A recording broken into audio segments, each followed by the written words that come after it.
Hello, everybody. Good morning, and welcome back to the latest edition of the Morning Bulletin. Here on the Blood Red channel, I'm your host, Edward Kay. Joining me this morning is James Martin, and we're going to start by discussing, well, it's going to be a little bit of an international roundup ahead of the international report Pat is going to be bringing you on the Blood Red channel later on today. But we're going to start by discussing Virgil van Dijk, Cody Gakpo, and the Netherlands in their Euro 2024 qualifier against the Republic of Ireland.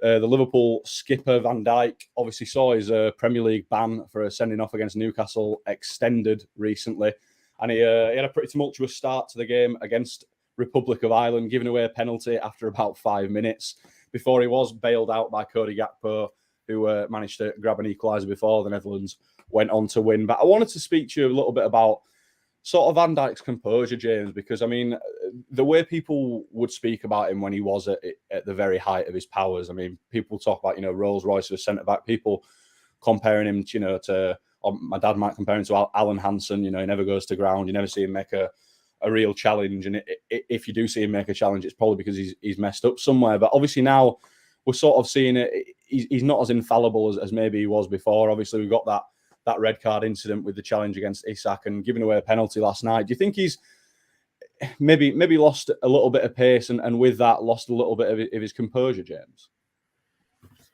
Possibly. It's inevitable, I suppose. He's 32. He's had that serious injury. To be honest, it was incredible how strongly he came back from that injury, sort of in his immediate comeback season. But I suppose it's one of those things that maybe can catch up with you, and maybe you do lose that sort of half a yard. I think if everything's working properly in front of him, particularly in the Liverpool setup, then maybe it doesn't matter so much. You sort of don't notice that kind of half yard. I mean, you see defenders who have continued late into their 30s, their pace is sort of long gone, but they still look at home at a high level. The obvious one to mention is Thiago Silva, isn't it? But I suppose the problem is, like you say, with Van Dijk at his very peak, the things that were talked about so much were reliant a lot on those kind of physical attributes. He was just so strong but so quick at the same time. It was just a case of defenders looking at him thinking there is no way around him. And I suppose, however good a defender you are, that is kind of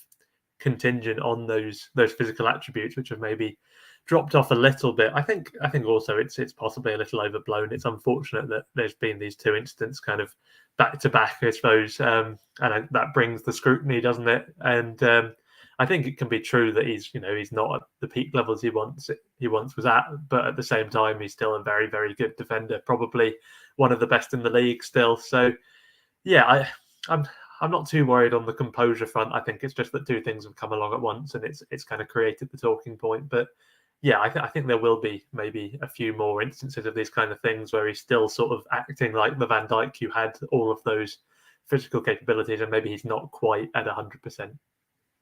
Yeah, spot on. I do agree that he's still one of the better defenders in the league. But obviously, with him being 32 now, he's the skipper. But I don't think many people, with obviously Trent being made vice captain, I think a lot of people probably expect that armband to only belong to Van Dijk for 2, maybe 3 more years. Do you think?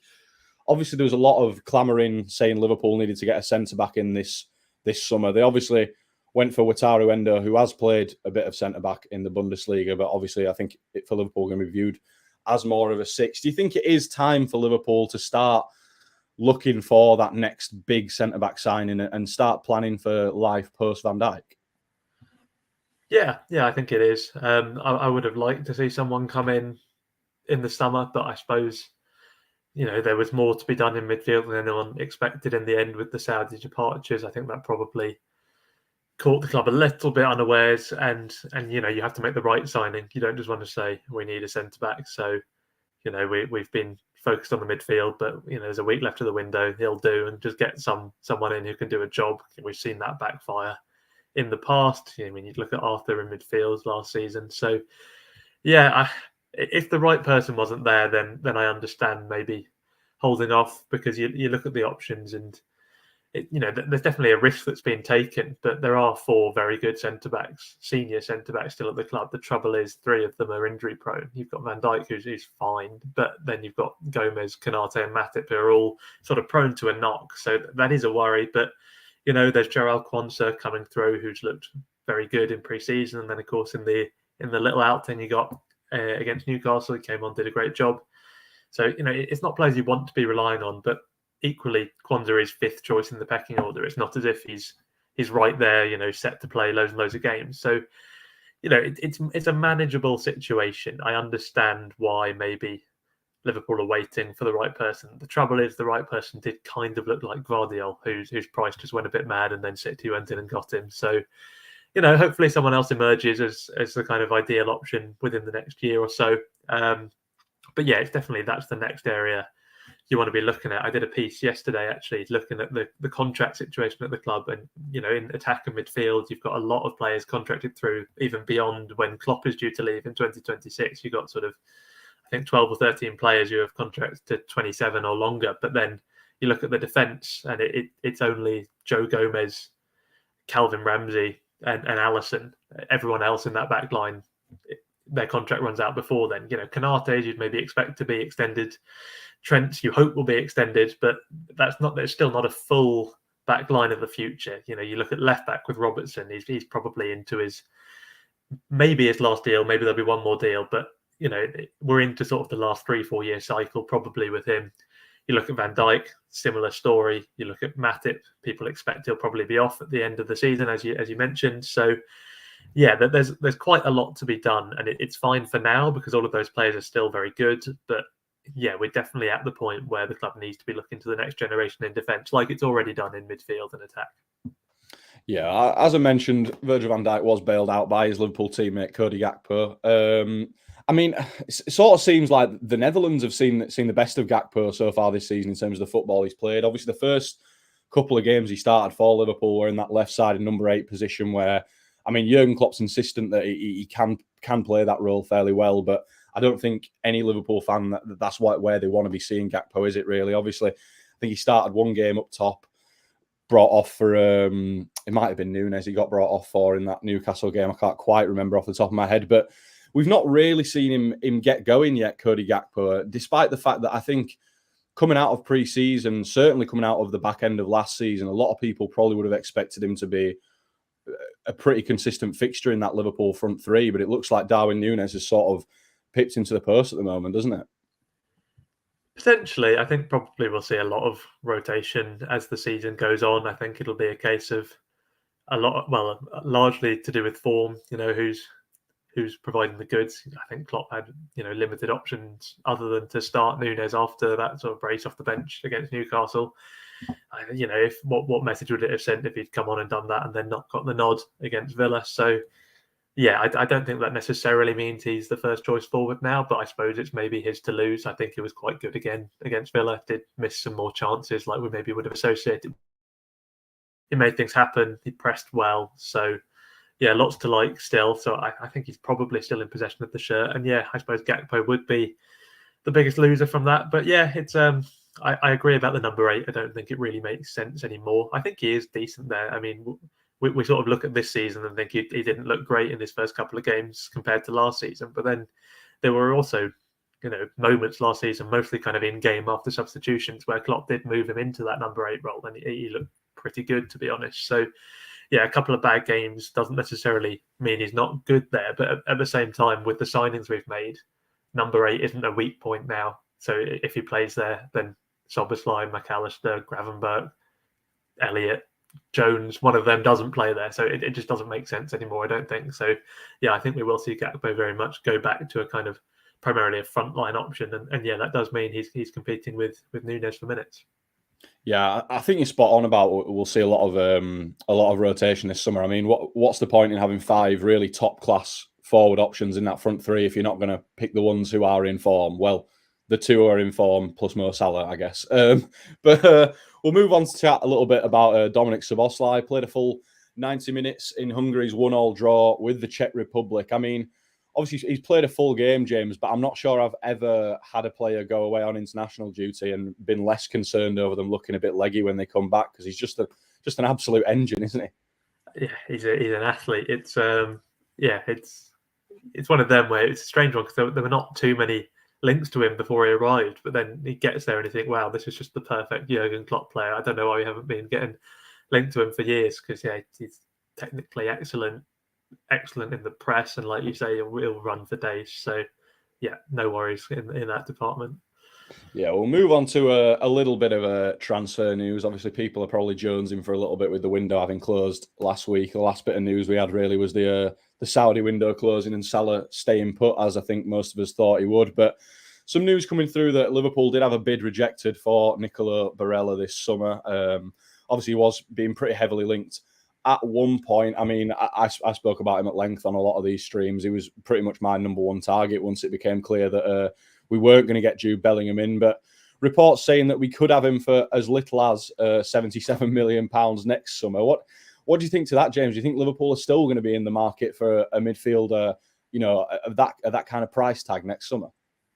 No, I wouldn't have thought so. Or at least if they are, it'll be a number 6. It all depends on well, for one thing, how Klopp's new system gets on. We saw it trialled at Aston Villa, didn't we? Where there was no kind of obvious number 6. You'd say McAllister was playing there, but it's 3 players kind of sharing that defensive workload really, and kind of rotating a little bit. And then also, of course, Wataru Endo is another one to see how he gets on. He was given a long deal, 4 years. So, it's not just a complete sort of firefighting short-term fix. That there is belief that he can do a job for the medium term. So I suppose we'll see how that pans out over the course of the season. So I wouldn't even go out on a limb and say we'll definitely be in the market for number 6. But if there is going to be a big spend again in the midfield, it would definitely be in a deeper role. I mean, I ran through some of the options at number 8 just now, didn't I? And it's hard to see what could be achieved by getting Barella in, really. I mean, potentially he's an upgrade, but it's not a massive one. I mean, Szoboszlai's been incredible, as we touched upon.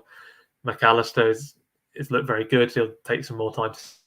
There's more to come from him, but it's looked like a great signing already. Elliott's barely got a kick, and we know how good he is. So, yeah, I can't see any more recruitment in the number 8 role for a while, which I don't think we won't be linked to Barella. I think that's pretty much guaranteed until he moves somewhere. I think he's just destined to be one of those players who gets linked to Liverpool all the time and never actually makes the move. So yeah, I think this was the last summer where it was a real possibility.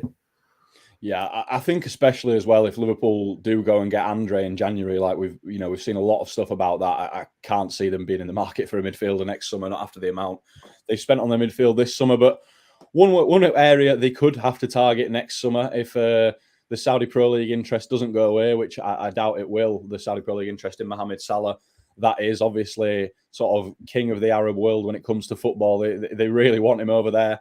I doubt the money will have gone down too much in the summer either. So if Mo Salah was to go, the Athletic reporting that Jared Bowen of West Ham, obviously an England international as well, could be a possible Salah replacement. So I just wanted to get your thoughts on that one, James.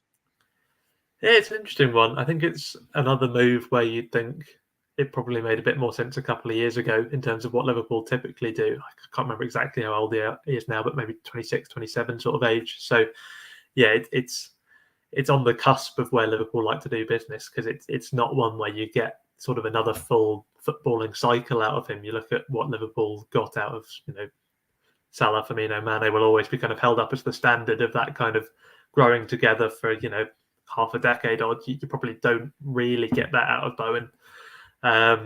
But at the same time, it's not like he's old. There is still a lot of football in him. And, he hasn't really been playing too much continental football until the last year, of course. So it's not like he's amassed crazy amounts of minutes. So yeah, it's maybe that he can keep going into his 30s, in which case maybe you do get five very good years out of him. So yeah, I can see the logic, because in terms of the profiles, you do see that similarity. Obviously, they're left footers. They like to play on the right and cut inside.